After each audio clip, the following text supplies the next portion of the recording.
person who tends to have many insane, slightly infuriating opinions, but I also tend to be always right, like a wizard or a soothsayer or something. Therefore, let me tell you about why I think Catherine Hardwicke's Twilight, the first film in the Twilight series, is legitimately a great film.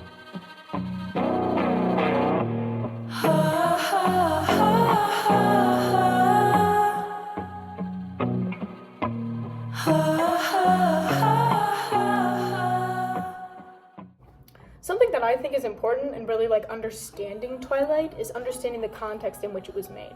Stephenie Meyer's novel had some significant notoriety. It even reached the New York Times bestsellers list. When it was set to be made into a film, Summit Entertainment obviously had the chance to make a big budget blockbuster out of Twilight.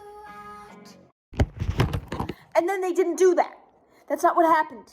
Twilight was only given a budget of around $37 million, which sounds like a lot, and it's nothing to scoff at, I guess. These aren't like Blair Witch budget numbers or anything. I'm not playing head games, man. If anyone's playing head games, you're playing head games. For a major film production and distribution company, it wasn't a whole lot. The average film from a major production company costs around twice that much just to produce. Furthermore, many of the people who worked on the film said that in the process of making Twilight, nobody really knew how it would pan out, and they certainly didn't expect it to be such a success. In an interview with The Hollywood Reporter, Hardwicke stated, "Nobody knew what it was going to be. I didn't have committees giving me notes, I wasn't watched by big-time producers, I didn't have the pressure of hitting blockbuster marks. We didn't even have a test screening, so it really made it feel like an indie film." As I mentioned before, the book was quite popular, but the fan base didn't reach the intense peak it's known for until after the film was released. So when I defend Twilight to other film people, one of the first things I say is that Twilight was an indie movie. It had an indie movie budget and indie movie expectations, and it deserves to be viewed as such. One of the things Twilight does really well is that it builds an atmosphere, especially through its more technical elements, or its mise-en-scène, if you will. For example, the cinematography. The whole film is washed in this blue-green filter. It complements the deep colors of the forests and the mountains, the slick road, and the rain of Forks. It captures the unique cold and damp of the Pacific Northwest. Of course, the filter also highlights the otherworldly paleness of the vampires. Overall, using a filter like that was a very bold choice. A general filmmaking rule is that the audience isn't supposed to notice things like color and filter. They're supposed to kind of blend into the subconscious, but it can also work. Acclaimed filmmaker Wong Kar-wai uses similar bold filters in his movies like Fallen Angels and In the Mood for Love. Twilight's distinctive blue-green filter works so well in bringing you into this world. Oh, you have so much music. What are you listening to? It's Debussy. I don't know. Yeah. Claire de Lune is great. Twilight also creates so much atmosphere with its music. Bella's Lullaby, the main theme within the film, is mysterious, delicate, and beautiful. The eerie beginning of the theme is played throughout the first half of the film, but it isn't until this scene, where they have finally let their walls down and accepted each other, that the rest of the song is revealed.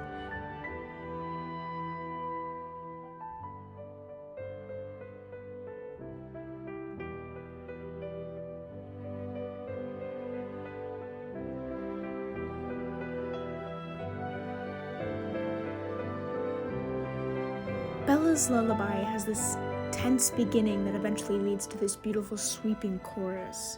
It reflects the way these characters dance around each other until they finally come together in this beautiful way. And of course, the theme is only played when the two of them are together.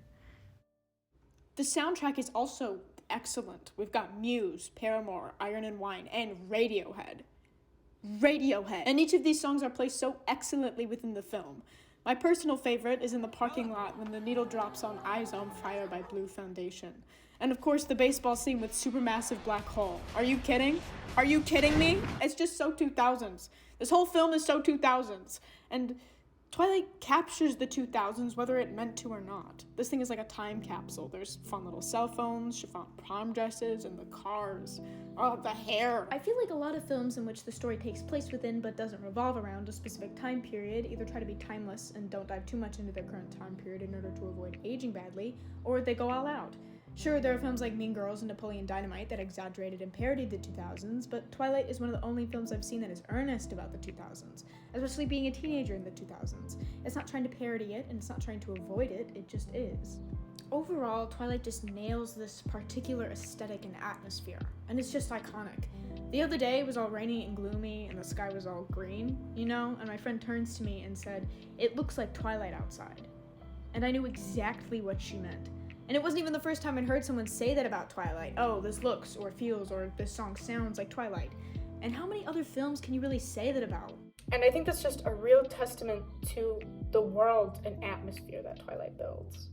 For Twilight, one of the most criticized aspects of the film are the performances. Kristen Stewart especially got a lot of flack back in the day. Bella is awkward, she stutters, and she seems so melancholy the entire time. And it's one of the best depictions of a teenage girl ever. Kristen Stewart as Bella acts how a 17-year-old girl acts, and it's such a shame that it goes unrecognized. Maybe people are so used to these super intense and special teen girl protagonists that they forget how teen girls actually are. Not everyone needs to be Katniss Everdeen. Is that outdated? Shit, that's outdated. You get my point. It wasn't as bad and outdated as the Blair Witch one. And while it seems like maybe too many people talked about Kristen Stewart, not enough people talk about Robert Pattinson, or his acting anyway. With Edward, Robert Pattinson has to play this incredibly complex character. Edward is a teenager who is also almost 100 years old.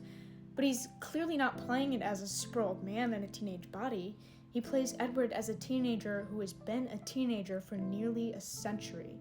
He is stuck in time. And not only has he been stuck in time up until that point, he is stuck for eternity as this monster. People complain about Robert Pattinson's performance, saying that, oh, he's trying so hard to be deep and pained. Yeah, how else are you supposed to play a teenager that has to be a teenager forever? Although I think they had great performances, I can understand why Kristen and Rob just don't do it for everybody. But Billy Burke as Chief Swan is just excellent. What a great character. If you can make me of all people sympathize with a cop, you've done something right. Again, we've got a really complex character here. With him, two things are clear.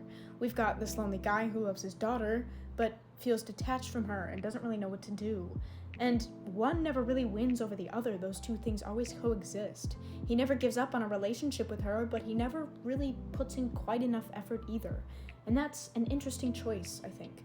But you don't even have to recognize that complexity to see that his performance is great. Oh, but Elizabeth, you say. But Twilight is bad. It's awkward and strange. Silence! It's high camp. For the straight people in the audience, camp is when something is over the top and it's, in its badness. Could you give us some of your political beliefs? Kill everyone now. Condone first-degree murder. Advocate cannibalism. Eat shit. It mixes high art and pop culture and is generally diving headfirst into the intense enjoyment that can be found in bad taste. It unsettles the ideas of what good art or high art is, and usually it is done on purpose. Think Rocky Horror Picture Show, or RuPaul's Drag Race, or Monty Python and the Holy Grail. Camp is most campy when it's self-aware, and I would argue that Twilight is self-aware camp. The way Edward zips around with Bella on his back, the baseball scene, the way the villains are dressed like that. Is she even Italian? Her name is Bella. The baseball scene, those action shots of Edward driving in that stupid car, the way Edward first reacts to Bella in biology class, the baseball scene. Remember that in the making of Twilight, they weren't expecting it to be a huge success at all. This gave them room to be weird and make strange jokes and be self-aware about how dramatic, intense, and unbelievable the story is. I don't think it's a coincidence that the other films that were pretty much guaranteed to be massive commercial successes never go near this kind of humor again. Twilight is so fun and funny, and a lot of people assume it's unintentionally funny, akin to The Room or something, but I'm convinced this movie knows what it's doing. And so after all of this, one might ask, why was Twilight so hated in the first place?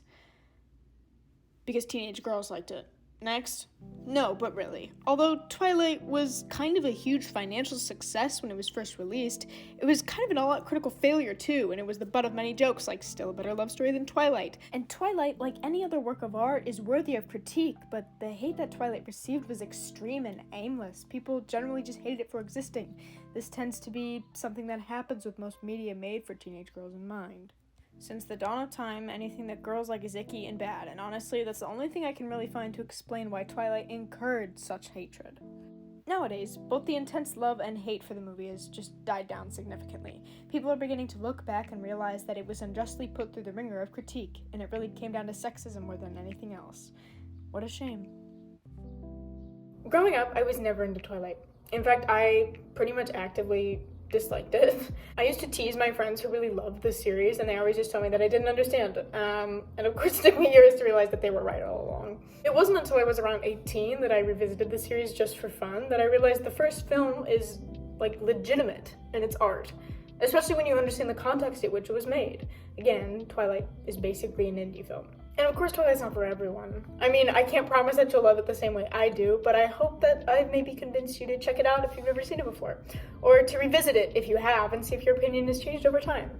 And after all of this, if you still hate Twilight with a burning passion, I mean, good for you, I guess.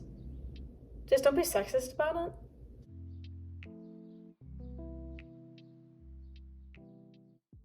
It looks like Twilight outside.